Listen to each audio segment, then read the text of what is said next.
Hi everyone, this is कीर्ति। तो आज हम बनाएंगे केमिस्ट्री का प्रेडिक्शन वीडियो में हम पिछले 2-3 साल के पेपर के बेसिस पे कौन से टॉपिक्स इंपॉर्टेंट हैं ये डिस्कस। यहाँ सिर्फ ये डिस्कशन हो रहा है कि किन टॉपिक से क्वेश्चन आने के चांसेस ज़्यादा हैं बेस्ड अपॉन पिछले 2-3 साल जो क्वेश्चन का पैटर्न रहा, पेपर का पैटर्न रहा है उसके बेसिस। ठीक है, तो देखो, केमिस्ट्री के 3 पोर्शन होते हैं, ऑर्गेनिक, फिजिकल और इनऑर्गेनिक। ऑर्गेनिक में जिस चीज से हम बहुत ज्यादा भागते हैं, मोस्टली बच्चे ऑर्गेनिक केमिस्ट्री से भागते हैं, तो इसमें मोस्ट इंपॉर्टेंट है आपकी नेम रिएक्शंस। नेम रिएक्शंस में से एवरी ईयर 2 से 3 क्वेश्चन आ रहे हैं। ठीक है, और वो भी बहुत डायरेक्ट फॉर्म में है। तो इसके लिए आप ये कर सकते हैं कि एक पेपर पे या मतलब एक पिन पेज पे जो भी नेम रिएक्शंस आपकी हैं 3-4 चैप्टर्स की, उन सभी को इकट्ठे लिख लो ताकि आपको आइडिया रहे कि किस नेम रिएक्शन में कौन सा रिएजेंट यूज होता है और किसके अंदर आप कौन सी रिएक्टेंट और प्रोडक्ट यूज। ठीक है, वहां से एक डायरेक्ट आइडिया आ जाएगा और सारी नेम रिएक्शन आपको अच्छे से लर्न हो जाएगी। तो नेम रिएक्शन से बहुत क्वेश्चन आते हैं, this is very very important. दूसरा ऑर्गेनिक में जो है that is IUPAC, which is another important topic, और इससे भी पहले के टाइम पे क्वेश्चंस पूछे जा चुके हैं। लास्ट आता है बायोमोलिक्यूल्स। इससे करंटली मतलब अभी एक पेपर में बायोमोलिक्यूल्स से क्वेश्चन पूछे गया था। बाकी ऐसा कुछ नहीं है कि this is very important types, लेकिन हाँ, अगर आप इन दोनों के बाद ऑर्गेनिक में कुछ और करना चाहते हैं तो इट्स बेटर कि आप बायोमोलिक्यूल्स को उठाएं और वहां से चीजों को देखें, स्पेशली कार्बोहाइड्रेट वाला पोर्शन एंड आपका लास्ट में RNA DNA वाला पोर्शन। ठीक है, that is important. Okay, next देखते हैं फिजिकल केमिस्ट्री। तो फिजिकल में हमारे पास भर भर के टॉपिक्स हैं। फिजिकल में सबसे पहले आपका सॉल्यूशन चैप्टर, सॉल्यूशंस जो आपकी कंसंट्रेशन टर्म्स आती हैं, मोलैरिटी, मोल फ्रैक्शन, मोल्स।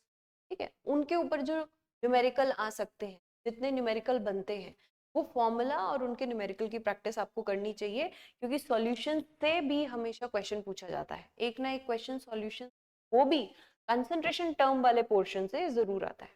ठीक है, नेक्स्ट इज इलेक्ट्रोकेमिस्ट्री। इलेक्ट्रोकेमिस्ट्री में भी 2-3 टॉपिक्स हैं जहां से क्वेश्चन पूछे गए हैं। जैसे एक तो गैल्वेनिक सेल पे, आपको गैल्वेनिक सेल का पता होना चाहिए, कैसे वर्क करता है ये, कौन से आयन इलेक्ट्रोलाइट क्या प्रेजेंट है, की वर्किंग कैसी है। दूसरा इसकी इंपॉर्टेंट आपको पता ही है, नर्स्ट इक्वेशन,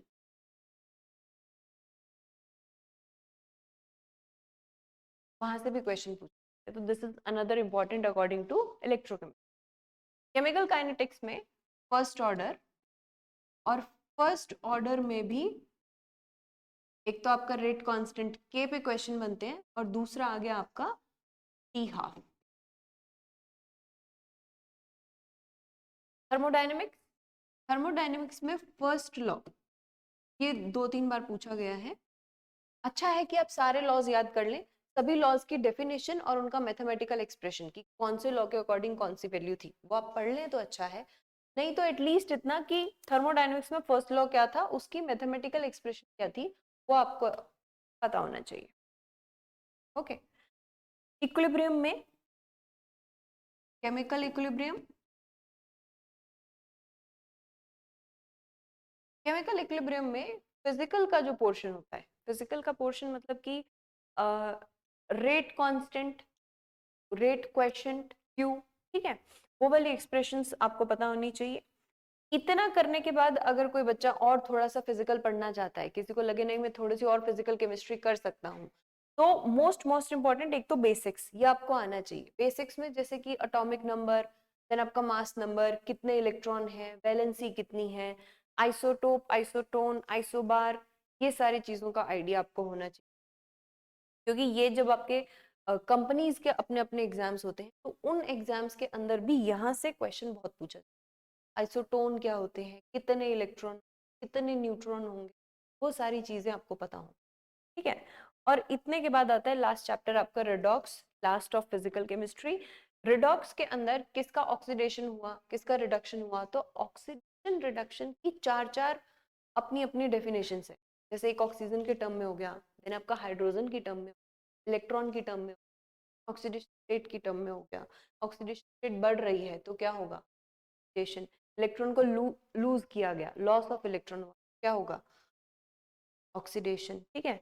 ये डेफिनेशंस ऑक्सीडेशन रिडक्शन की आपको आनी चाहिए। उसके साथ साथ oxidation state, oxidation reduction and oxidation state. Oxidation state निकालनी, किस एटम की किसी कंपाउंड के अंदर कितनी ऑक्सीडेशन स्टेट होगी तो कैलकुलेट करना, फाइंड आउट करना, you should know that. Okay, moving on to inorganic, जिसका पोर्शन बहुत ही कम है। इसके अंदर आपके कुछ बेसिक्स हैं, जैसे कि एक तो एमओटी से डायरेक्ट क्वेश्चन देखा गया था।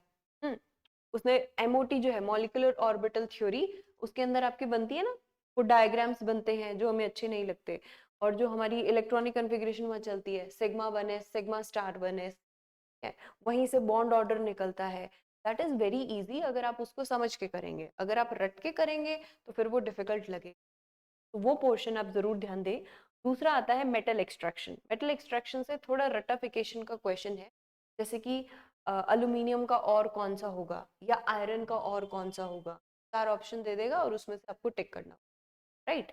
तो वहां से भी क्वेश्चन पूछा गया है, ये काफी बार देखा गया है। इसके बाद अगर आप इतना कर सकते हैं इनऑर्गेनिक में, फिर आप चलते हैं रूल्स पे। रूल्स यानी कि जो हमें 11th के जो टॉपिक्स हैं, 11th के टॉपिक्स में 11th चैप्टर 1 में आपके पास था, वो था ना Aufbau rule, Hund's rule, Pauli's exclusion principle, वो सभी, उन सबको अच्छे से कर लें क्योंकि पे भी डायरेक्टली क्वेश्चन पूछे। अगर हम इसका एक और क्लासिफिकेशन अलग से करें बेस्ड ऑन द क्लास कि ये 11th के पोर्शन से है या 12th के पोर्शन से है, तो आप देख सकते हैं कि मैक्सिमम जो इसके अंदर पोर्शन लिखा हुआ है that is from your 12th class. कैसे? देखो, नेम रिएक्शन कहाँ से है? 12th से। आईयूपीएसी, ये कुछ कुछ 11th से है, कुछ 12th से है, ठीक है। ये हम अभी 12th वाले को मार्क कर रहे हैं, this is from 12th। Then your these 3 chapters, ये तीनों चैप्टर कहाँ से हैं? 12th से, राइट। सकते हैं क्योंकि इनऑर्गेनिक का मिसलिनियस सा चलता रहता है। अच्छा, एक और कि इनऑर्गेनिक में जो आपके मेन ग्रुप एलिमेंट्स हैं, S block, P block, D block, F block, वहां से भी कभी कभार मिसलिनियस से क्वेश्चन आ रहे हैं, मतलब कहीं से भी कुछ भी पूछ लिया है, उसका परफेक्टली कोई सिलेबस नहीं है।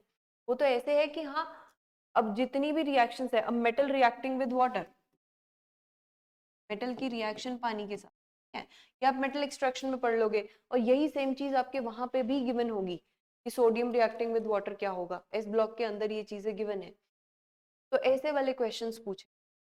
बाकी अगर हम ध्यान दें तो मोस्टली जो पोर्शन है वो 12th का है, तो 12th के टॉपिक्स पे आप अच्छे से प्रिपेयर करके रखें। आई होप ये वीडियो आपके लिए थोड़ी बहुत हेल्पफुल होगी। Thank you.